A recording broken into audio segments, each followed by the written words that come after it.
Get out, chubby. You're taking up all the space in the meeting room. That's what Helena Duarte, 42, heard that morning as she pushed her cleaning cart across the 15th floor of the company's headquarters. What no one knew is that, before the end of that week, the chubby cleaning lady would win the heart of a billionaire and silence, with music, everyone who once thought her incapable. Step aside, big girl, you're taking up the whole conference room. The line snapped across the carpet like a ruler slap on a school desk. A junior manager tossed it out with a crooked grin, the kind that looked like a joke from far away and a bruise up close. A few people laughed under their breath. The rest pretended not to hear. Helena heard. She always did. Helena Duarte was 42, though the building liked to age her faster.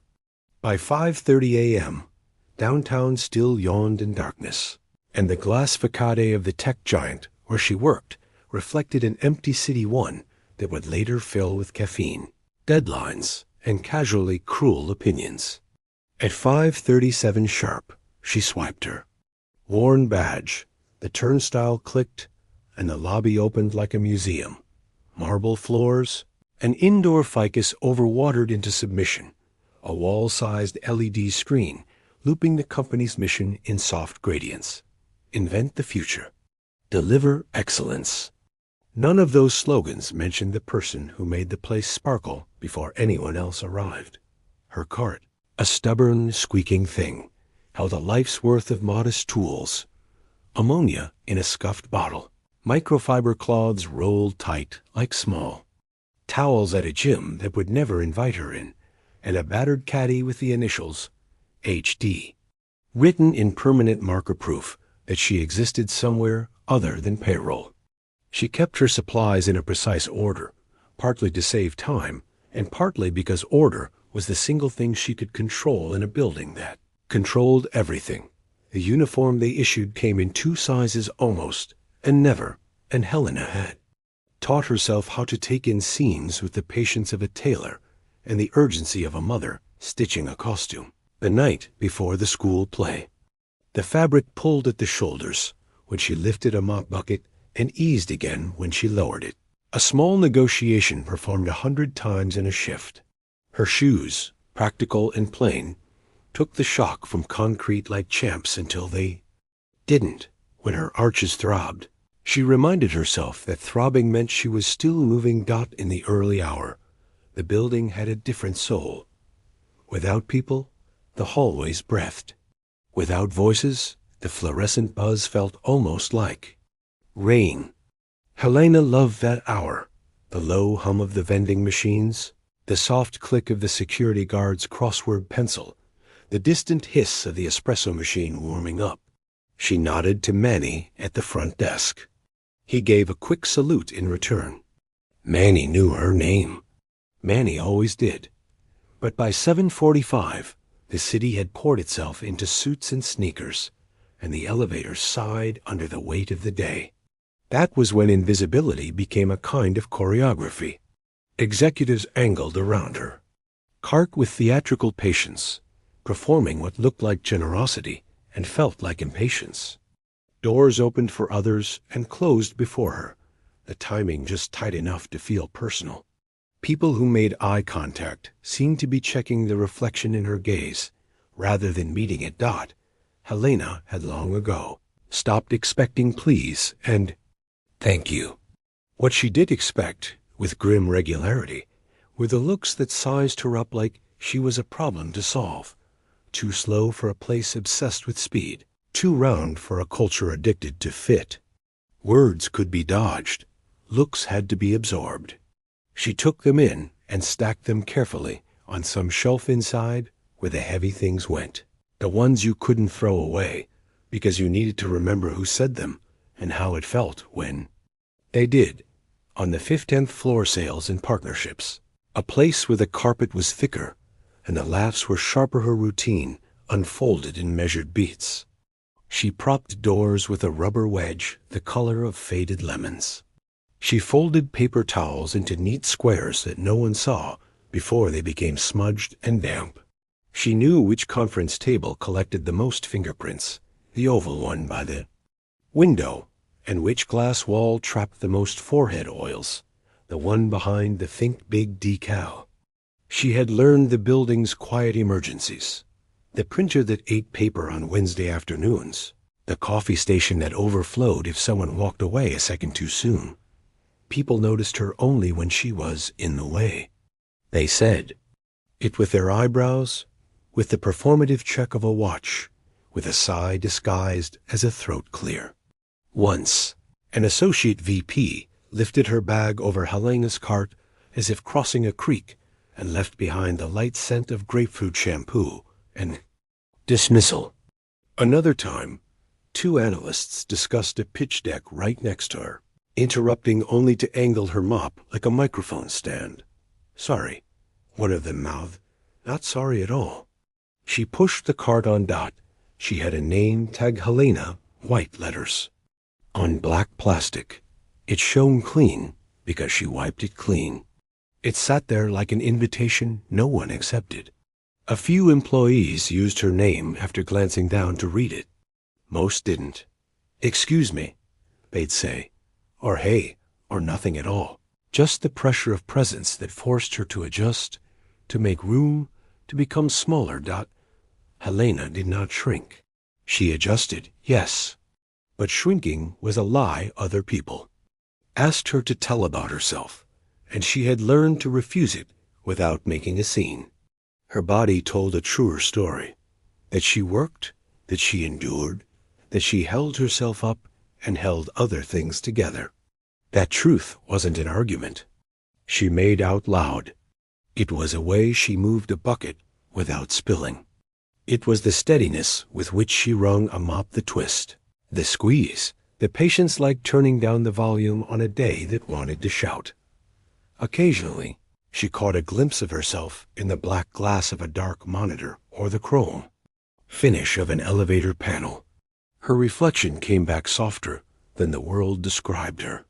In those stolen glances, she checked for toothpaste on her lip, lint on her shoulder, pride in her eyes. 2 out of 3 wasn't bad. Pride was harder to find on the days when the hallway jokes arrived, dressed as jokes, but carried knives. The building spoke a certain language metrics, disruption, runway, scale, and that language wasn't built to include people like her. Yet Helena knew another language, one the place needed more than it admitted: discretion, reliability, decency. She never touched the documents left open on desks, though she could have. She never repeated what she heard, though she heard everything. She could tell who had been up all night by the coffee rings, who was breaking under pressure by the shreds of a stress-torn napkin, who was falling in love by the way a name appeared in doodles along the margins of a notebook. Secrets lived in the trash. Respect lived in leaving them there. Near 9. The hallway outside conference room Atlas turned into a runway for people who had somewhere more important to be. That was when the comment landed. Step aside. Big girl, you're taking up the whole conference room. And the air got colder. Helena didn't flinch. She gripped the mop handle, felt the familiar grain of wood under her palm, and shifted her cart 2 inches, exactly enough. Laughter fanned out behind the offender like cigarette smoke, visible, ugly, and eager to cling. She did not answer him. Words weren't the correct tool for this spill. She finished the room, restored the chairs to their exact angles, and made the table reflect the ceiling lights like a lake at noon. When she left, the conference room looked like what the company wished it was: ordered, efficient, pristine. She had done what she came to do. The rest would have to answer to itself. By late morning, meetings burst and emptied like waves, and Helena drifted between tides. She kept a small bottle of hand lotion in her pocket unscented, because scented wasn't allowed, and rubbed it into her knuckles when the cleaning chemicals made them ache. Her hands told her story, nicked, dry, capable. At the end of each corridor, a window framed the city as if it belonged to someone else. She never paused a long time was measured here with a stopwatch, not a clock, but sometimes, if no one was coming, she allowed herself one breath longer than necessary. Then she moved again. When noon hit, she took her break in a tucked away staff nook that pretended to be a lounge. A vending machine hummed. A second-hand couch tried to remember what comfort felt like. She ate what she brought, something warm in a thermos, something crisp in a plastic bag, and scrolled past pictures of a life that wasn't hers. Tropical vacations, rooftop dinners, bodies arranged into angles that earned likes. Her own phone case had a small crack near the camera lens. She liked it that way. It reminded her that everything useful collects a scar. The afternoon brought fresh footprints on freshly cleaned floors. Someone dragged a rolling chair over a rug that begged them not to. A new assistant spilled her matcha, apologized too much, and offered to help. Helena showed her where the paper towels were and told her it was fine. It was fine. Not everything had to be a lesson. Not everyone had to be a villain. And yet, some were. Some chose to be. They did it with confidence, like they would always get away with it. And maybe they would. This was a place where outcomes were measured in quarterly returns, not the quiet accumulation of harm. Where cruelty, properly dressed, could pass for culture dot at 3 p.m. Helena rewound her cart for the final loop. Her steps steady, her checklist observed to the letter. She signed the maintenance log with the same careful handwriting she used. For everything, even in a world that raced past signatures to scan. Because there are truths you can ignore, only for so long before they ring through a place like a bell. Helena had a secret the building didn't deserve. It lived in her chest like a small ember, glowing in the dark hours before dawn, waiting for the right breath to turn it into flame. It had once been a roaring fire, a voice that could hush a room, stretch across a crowded street, make strangers lean in without knowing why. But here, in this tower of polished glass and paper thin smiles, she kept it banked low. She knew what happened to flames in places like this. People didn't warm their hands on them. They stomped them out. That Tuesday started like any other. Coffee from a chipped mug at 5 a.m., the slow climb of buses and trains into the city, the long walk from the station through streets still damp from night rain. She liked the smell of rain on concrete, clean but not precious, stubborn but quiet. It reminded her of her own skin after a good cry. By mid-morning, she was working the 12th floor. The 12th was quieter than most, not because people worked harder there, but because it was the research and development wing, the one place where noise was considered a liability, not a sign of productivity. Helena liked it here. No one barked into phones. No one dragged her into their impatience. She could hear her own footsteps, and if she was careful, something else. She hummed first, a low, testing hum, like dipping a toe into a lake. No one turned. She let the hum swell into a thread of melody, the kind of melody her mother used to sing when cooking feijoada on Sundays. Warm, circular, never quite ending. It wasn't English. It wasn't meant to be. The words belonged to somewhere else. Portuguese, wrapped around the vowels like ribbon, softening every edge. She moved from table to table, wiping surfaces, emptying bins, letting the song stretch. Shift, slip into a bolero her father once danced to in the kitchen, swaying a spoon as if it were a partner. The music poured out before she could stop it, wrapping around her wrists, sliding into the air like incense. She didn't belt it. She wasn't that reckless, but she didn't hide it either. For once, she let the ember burn a little brighter. She didn't know was that she wasn't alone. Down the hall, Lucas Varela had just stepped off the elevator. He was here for numbers, quarterly projections, a deal worth enough to move entire markets, but something caught him mid-stride. A voice. Not just a voice, but a voice. He froze, head tilting slightly, like a predator catching an unfamiliar scent. The corridor was empty in both directions, but the sound floated from the R&D wing, warm and round and impossibly human in a place engineered to feel like the future. Lucas was not a man easily surprised. Billionaires rarely are. But this made him forget where he was headed. He followed it. He walked slowly, like approaching a wild animal, careful not to scare it away. The closer he got, the clearer it became. The voice didn't come from a speaker or a phone. It was alive, breathing, bending notes like they were strands of silk. It didn't care about English or Portuguese or Spanish. It cared about feeling. Whoever it was, they sang like they meant it, like they had no one to impress and nothing to prove, and that made it impossible to ignore. Lucas stopped at the threshold of the open workspace and saw her, Helena. Back turned, hair pulled into a loose knot, uniform creased from work, wiping down the edge of a long table with one hand while the other clutched a spray bottle like a microphone she'd forgotten she was holding. She swayed, just slightly, to her own rhythm. The song curved upward into a note so clean it hung in the air after she closed her mouth, as if reluctant to leave.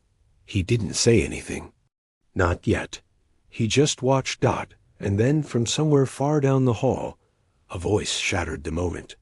"Helena, you're needed on 15. The tone was impatient, sharp, designed to remind her where she stood. She blinked, like someone waking from a dream, and the music vanished into the neutral hum of the building.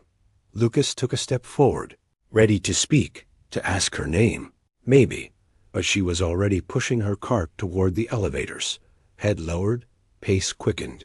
She never saw him, but he saw her, and for reasons he didn't fully understand yet, he would not forget her. That night, long after the skyscraper had emptied and the city had dimmed to street lamps and the flicker of late-night diners, Helena sat in her kitchen with the lights off. Only the hum of the fridge and the faint glow from the window kept her company. On the table in front of her was a tea mug gone cold, and beside it, a stack of unopened bills. Her mother's medication sat in a neat row like soldiers awaiting. Orders, a silent reminder of another shift she could never clock out from. She leaned back, letting the chair creak under her weight, and closed her eyes. And the past came rushing in. Helena at 19, standing on a cramped stage in a smoky bar just outside. Snow Paulo. The crowd's chatter dimmed as soon as she sang the first note. Her voice was fuller then, unscarred by years of silence, and it carried across the room like light spilling through a cracked door. She didn't just sing the song, she owned it. For those minutes, she was more than herself. She was a story the audience wanted to hear. But the applause that night was cut short when a man at the bar shouted over the clapping, "Sing something else, big girl." Maybe a song about eating. Laughter rolled through the room, jagged and ugly. Helena smiled anyway, a reflex more than a choice, and started another verse. She learned something that night.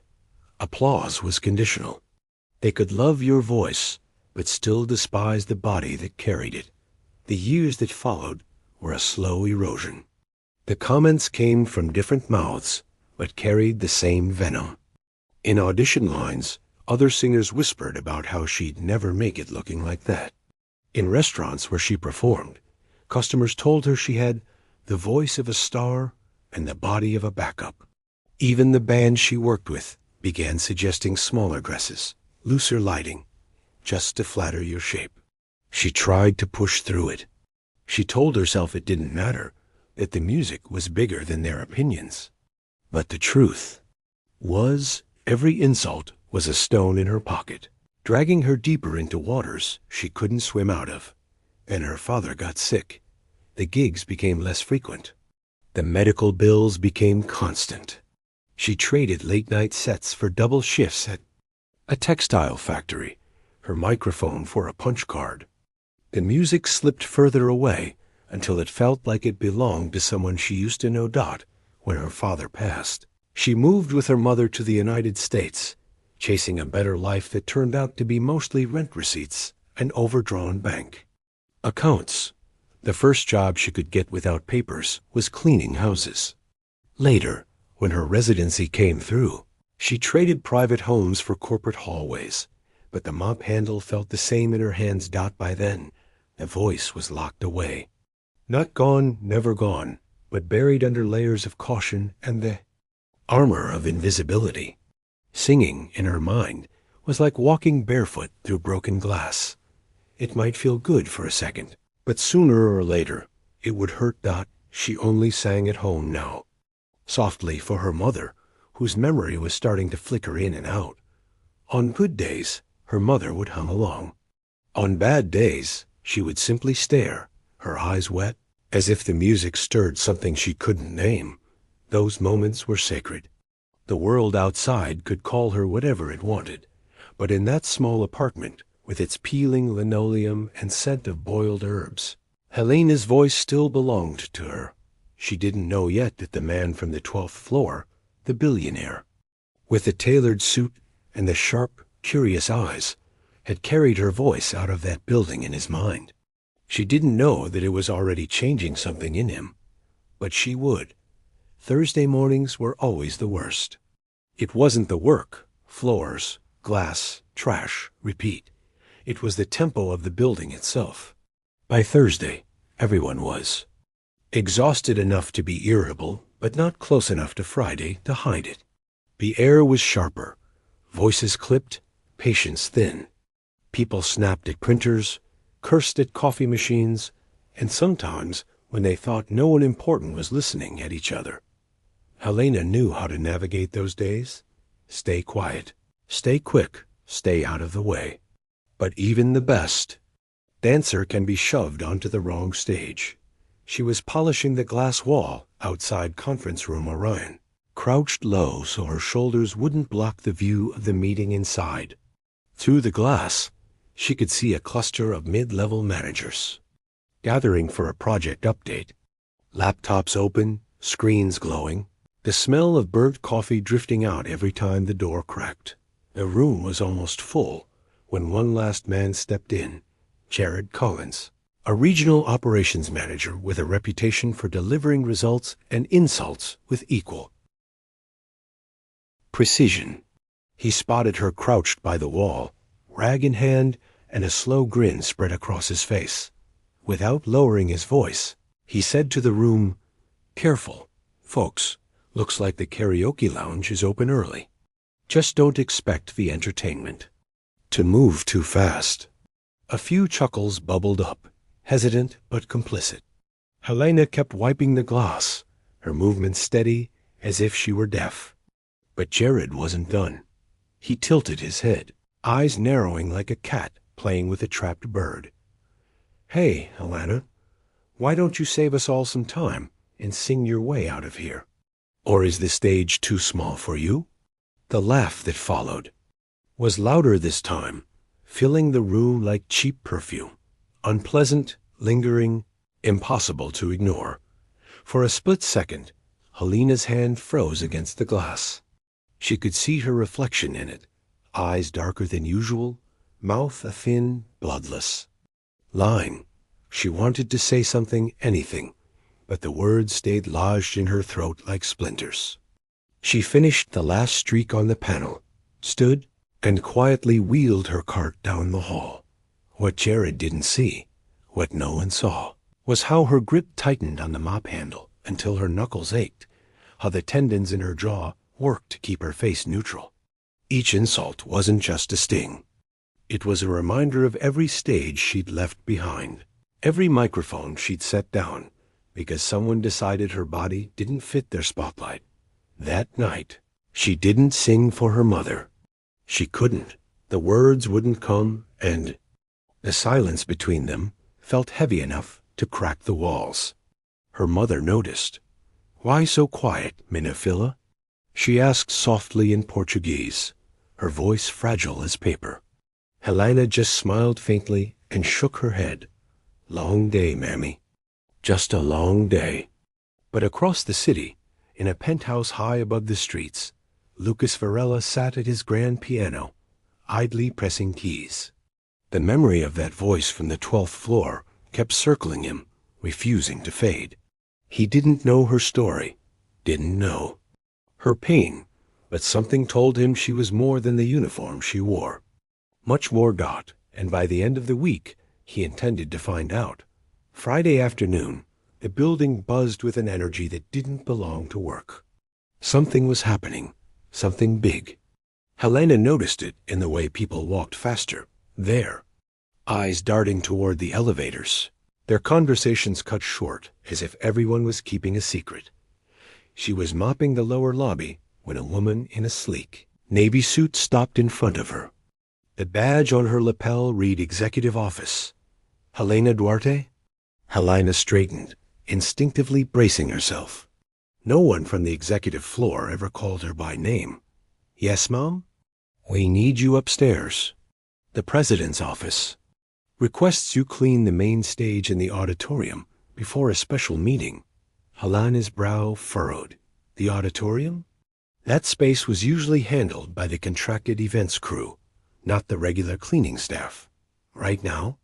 She asked. Now, the woman said, already turning away. Helena rolled her cart into the executive elevator, feeling the shift as the glass doors closed. The ride was silent, except for the steady thud of her heart. She wasn't nervous about cleaning. She knew her job, but the why nagged at her. Why her? Why now? When she pushed open the heavy double doors to the auditorium, the room was almost empty. The lights above the stage cast a warm glow on polished wood, and at the center, seated at a glossy black piano, was Lucas Varela. He looked up, his eyes catching hers like a hook in water. Helena, isn't it? He said, his accent soft, almost musical. She hesitated. Yes, sir. Come closer. She did, stopping a few feet from the stage, her hands tightening around the mop handle. I heard you the other day, Lucas continued, his gaze steady. On the 12th floor. You were singing. Her stomach dropped. No one was supposed to hear that. I was just beautifully, he interrupted, his voice low but certain. You were singing beautifully. Helena's first instinct was to laugh it off, deny it, make it small enough to vanish. But something in his tone pinned her in place. Mr. Varela, I'm just here to clean. And I'm just here to listen, he said, pressing a single key on the piano, letting the note ring. Sing for me, just a little. The request hung in the air, impossible and terrifying. She looked around, the empty seats, the high ceiling, the quiet so deep she could hear her own pulse. This was absurd. She was in her work uniform, her hair pulled back, her hands smelling faintly of disinfectant. I can't, she whispered. You can, Lucas said, leaning back slightly. And you will. One verse. That's all I'm asking. Her chest tightened. Every reason not to do it lined up in her head like soldiers. The jokes, the stares, the way people's smiles changed. Once they saw her. But beneath all that was something else. A voice she had locked away for years, pressing now against the cage. She closed her eyes. And then she sang Dot. It started small, a tremor in the air, as if she were afraid of waking the room. But the note grew, spilling out like water finding its course. Portuguese rolled off her tongue in soft, aching vowels, the melody wrapping around. The piano like smoke curling toward the rafters. She forgot about the mop, the uniform, even Lucas. It was just the song, and the feeling of letting it breathe again. When she opened her eyes, Lucas was staring at her, as if he had just witnessed something rare, something alive. My God, he murmured. You've been hiding a cathedral inside you? Before she could answer, the sound of footsteps echoed from the hallway, sharp, fast, getting closer. The door swung open, and Jared Collins stepped inside, mid-sentence. He froze when he saw them, his expression tightening into something between surprise and irritation. The moment shattered. But it was too late. Lucas had heard her. And he wasn't going to forget. Jared Collins didn't stay long. He muttered something about wrong. Room, shot Helena a look sharp enough to draw blood, and left, letting the heavy door thud shut behind him. But the interruption left a faint crack in the moment. The way a dropped glass stays whole, but never feels unbroken again. Helena's voice was gone now, replaced by the quiet thump of her own heartbeat. She stepped back toward her cart, as if retreating to the role everyone in this building assigned her. "Thank you for humoring me," Lucas said softly. He closed the piano lid with deliberate care, as though sealing away the song she had just given him. "It's nothing," she replied, her tone neutral, her guard firmly in place. "No," Lucas shook his head. "It is everything. Voices like yours, they don't come from technique. They come from a life lived deeply. From pain, from joy, from something real." She didn't answer. Compliments were dangerous things. They could warm you for a second, then leave you cold when you realized they weren't meant to last. Lucas studied her. "Helena, may I ask you something personal?" Her eyes narrowed slightly. "Depends. What it is. Why do you hide it? That voice, that gift." The question pierced her like a splinter sliding under the skin. She opened her mouth, then closed it again, as if the words themselves were too heavy to carry. Finally, she let them out, halting, careful, as though confessing to a crime. "Because people don't hear my voice without seeing me. And once they see me, the voice doesn't matter anymore." Lucas's brow furrowed. "What do you mean?" She laughed once, without humor. "You've been in enough boardrooms to know, Mr. Varela. People decide your worth before you speak. In my case, they decide it before I even breathe. I'm the fat cleaning lady, the one you step around, the one who should be invisible. And if I sing, well, then I'm a fat cleaning lady who sings. The body erases the song." Her voice trembled on the last word, but her gaze stayed steady. Lucas didn't look away. "I don't see that," he sighed, almost fiercely. "I see a woman who could silence a stadium. I see someone who carries a story the world needs to hear." She shook her head. "Stories don't pay the rent." "No," he agreed. "But opportunities do." He stood, walking toward her until they were only a few feet apart. "I'm hosting the company's gala next month. Investors, partners, press. I want you to sing there. One song, that's all I ask." The words hit her like a sudden gust of wind. "Absolutely not," she said, stepping back. "That's no. I can't stand in front of those people. They'd what?" Lucas asked. "Judge you? They already do. But this time, you'd leave them nothing to say. Except bravo." Helena's throat tightened. The thought of standing on that stage, under the same lights that had once felt like home and later like interrogation, made her stomach twist. "Mr. Varela, you don't know what you're asking." "I know exactly what I'm asking," he said, his voice low but certain. "I'm asking you to let them hear you the way I did. No filters. No apologies." She gripped the handle of her cart until her knuckles ached. A part of her wanted to run. Another part, the part she'd buried so deep it barely had a voice anymore, wanted to believe him. Lucas sensed her hesitation. "If you can't do it for them, do it for yourself. Or for whoever you were before they convinced you to be less." The room was silent. Her eyes glistened, but she blinked the tears back. "One song?" she asked quietly.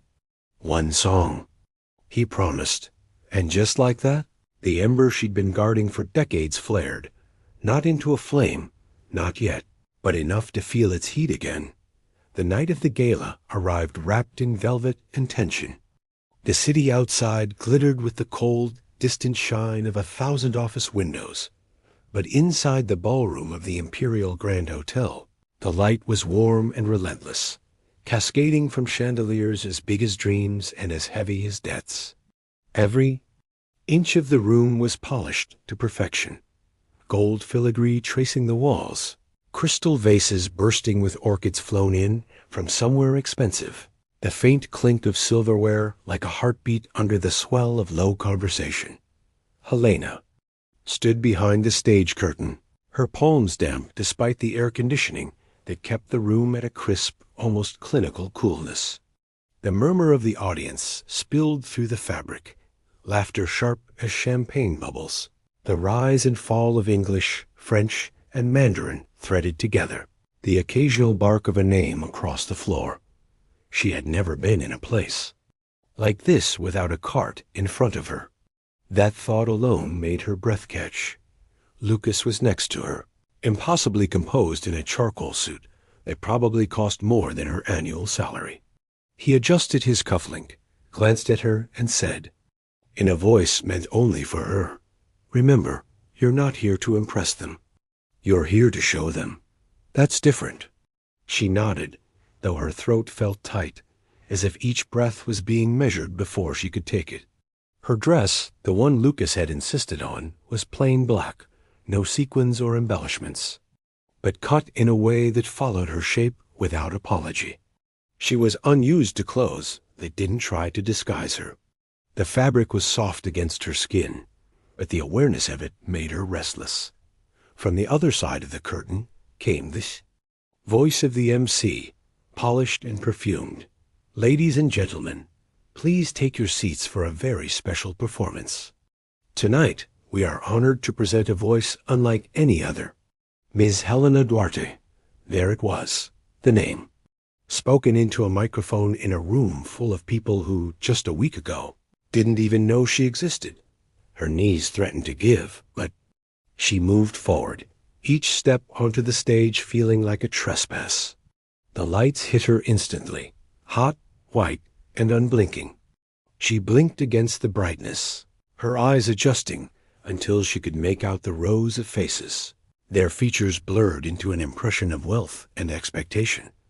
The applause was polite, obligatory, hands clapping in perfect rhythm, not out of excitement, but out of manners. In the front row, Jared Collins sat with his arms folded, his smirk visible even in the glare. To his left, a vice president whispered something to her companion, both of them smiling like they already knew. The punchline: a piano stood to her right, manned by a musician in a neat black suit. He looked at her for a cue. She tightened her grip on the microphone, its cool metal an anchor in her trembling hands. The pianist began. The first notes were slow, deliberate, like footsteps approaching an open door. She inhaled, and for a moment, nothing came out.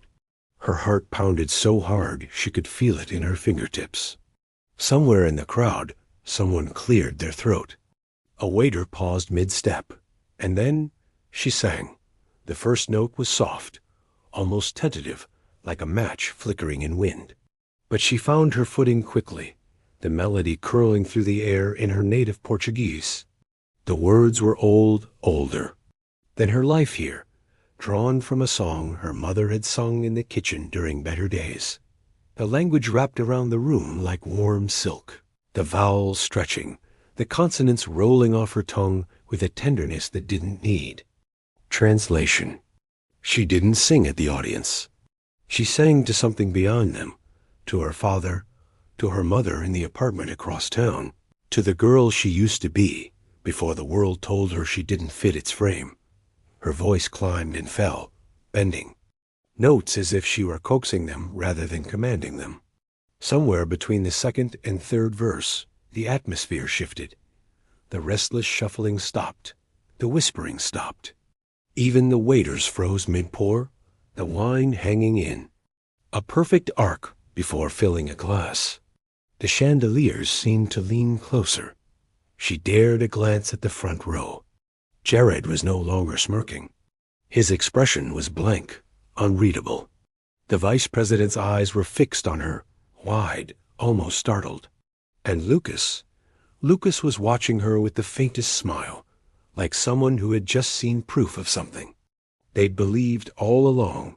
The final verse approached, and with it, a note she had always loved, high, pure, the kind that demanded not just breath but trust. She held it, her voice steady, unwavering, until the sound filled every corner of the ballroom. The note lingered like a hand resting on the heart before fading into the kind of silence that feels alive. For one beat, nothing happened. The room was still, holding its breath. Then Lucas began to clap, slow, deliberate. The sound cut through. The quiet and others joined, first in scattered bursts, then in a wave. Chairs scraped back as people rose to their feet. The applause was no longer polite. It was hungry, grateful, almost desperate. Some clapped above their heads. Others shouted bravo. Helena's chest heaved, not from exhaustion, but from the release of something she hadn't realized she'd been holding for years. The lights blurred in her eyes, and she blinked hard to keep the tears from falling. Lucas mouthed the words I told you. And for the first time in decades, she almost believed someone when they said she was extraordinary. The next morning, the building was different. Not the walls, not the sterile scent of lemon cleaner in the lobby, not the predictable thud of elevator. Doors, those were the same. But the air had changed, thick with the hum of conversations that cut off when she walked by, replaced with stares that didn't slide past her but landed, held, and impossibly softened. It was unsettling. Years, Helena had perfected invisibility. Now, as she pushed her cart down the polished hallway, she felt like she was walking through a spotlight she hadn't asked for. Morning. Ms. Duarte, someone from accounting said as he passed, the Ms. like a new piece of clothing she didn't know how to wear. Two marketing assistants who had once stared through her now offered shy smiles. In the elevator, a young man from IT asked, politely, almost nervously, if she really spoke Portuguese. She said yes. He said her song was incredible. She didn't know what to say except thank you. Lucas was waiting for her outside the executive suite. He wasn't the kind of man who waited for anyone, and the sight made her stomach twist. You handled yourself beautifully last night, he said without preamble. The calls started before I even got home. Investors, partners, even one of our overseas branches. They all want to know who you are. She laughed once, short and wary. I'm the cleaning lady, Mr. Varela. He shook his head. You were. Now you're something else. And I want to make that official. From the inside pocket of his suit jacket, he pulled out a small, stiff card, a company ID, the kind with gold lettering used only for high-level staff. Consultant for Cultural and Artistic Engagement, she read aloud, her voice catching on the last word. It's not just a title, he said. I want you to organize monthly events for employees, music, language, culture. We've built a company on technology, but technology doesn't move people. People move people. And you, Helena, can move them. It was absurd. Just days ago, Jared Collins had mocked her in front of a conference room. Now the CEO was handing her a new life printed on plastic. Why me? She asked. Because you already proved you can reach them in ways the rest of us can't. Because you turned a ballroom into a cathedral last night. And because talent like yours doesn't just belong to you, it changes the people who hear it. She held the badge, its weight strange in her palm. She should have felt triumphant. Instead, she felt raw. Like the walls she had built so carefully were now paper, and everyone could see inside. In the weeks that followed, the program took shape. They called it Voices That Inspire. The first event filled the auditorium, the same room where she'd once sung for Lucas alone. This time, employees from every floor came, engineers, accountants, receptionists, Even Jared Collins, sitting in the back with his eyes fixed on the stage, but his expression unreadable. Helena didn't sing that day. She introduced a Venezuelan guitarist who played with such fire, it felt like the room was breathing with him. She brought in a Korean poet who made people cry without understanding a word, simply from the cadence of her voice. And she watched something shift in the audience. The recognition that brilliance doesn't always wear the expected uniform. At home, her mother's health began to stabilize with better care Helena could now afford. The apartment felt warmer, not from the old radiator, but from the laughter that returned to their dinners. Sometimes, after the dishes were washed, her mother would hum the song from the gala, and Helena would hum along, their voices weaving together like they used to. Still, not everyone was pleased. She noticed Jared's absence at the second event, his curt nods in the hall. Rumors drifted her way about certain executives resenting the janitor with a title. She let them talk. She had spent a lifetime being underestimated. She could survive being envied. What she didn't know, not yet, was that the real test was still coming. One more performance. One more chance to stand in the light or walk away from it forever. It was a rainy Thursday, the kind where the clouds sit low over the city, muting the skyline into shades of gray. Inside the company's newly named Global Listening Room, the same auditorium where her life had turned, the final workshop of the season had just ended. On the whiteboard, written in 3 languages, was her closing lesson. The most universal language is dignity. People lingered long after the session ended, some to thank her, others to share a memory, a song, or a phrase in their mother tongue. These were people who once passed her without a glance. Now they stood in, lying to speak with her, their eyes meeting hers without hesitation. Helena collected her notes, sliding them into the leather folder Lucas had given her, and looked up to see a familiar figure in the doorway, her daughter, Clara. She was still in her high school uniform, her backpack slung over one shoulder, hair damp from the rain. "Hey, Mammy," Clara said softly. Helena's face softened. "I didn't know you were coming. Lucas told me you were finishing your last class for the season. I wanted to see." Helena set the folder aside and reached into her tote. From it, she pulled a small bundle, wrapped in a faded blue scarf. She held it out to Clara. "This is for you." Clara unfolded the scarf carefully, revealing the weathered red notebook, the one filled with songs, translations, poems, and fragments of languages collected over decades. The edges were worn, the pages swollen from years of being thumbed through and wept on. "But this is your notebook," Clara said, almost whispering. Helena shook her head. "It was mine. I've opened every door I needed to open with this. Now it's yours to carry forward." Clara's eyes filled, and she clutched the notebook to her chest. "I don't know if I can." "You can," Helena interrupted gently. "And you will.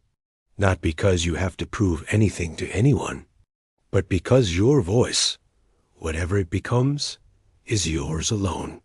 Never let them take it." They embraced in the middle of the emptying room, the sound of rain on the windows like applause from somewhere far away. Neither of them spoke for a long moment, because there are some things language can't hold.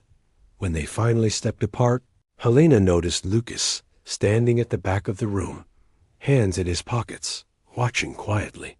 He didn't approach, didn't interrupt, just nodded once, the kind of nod that meant you've done it. As they left, they passed Paulo, the security guard, at the front desk. He grinned as they walked by. "Bonjour, Madame Helena," he said with careful pronunciation. Helena smiled, warmth spreading through her chest. "Bonjour, Paulo. Tur's been." Outside, the rain had eased into a mist.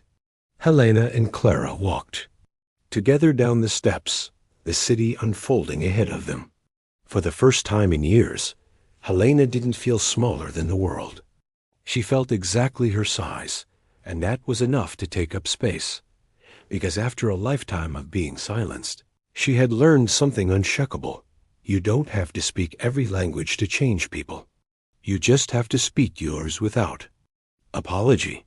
And that was the language Helena Duarte would never stop speaking.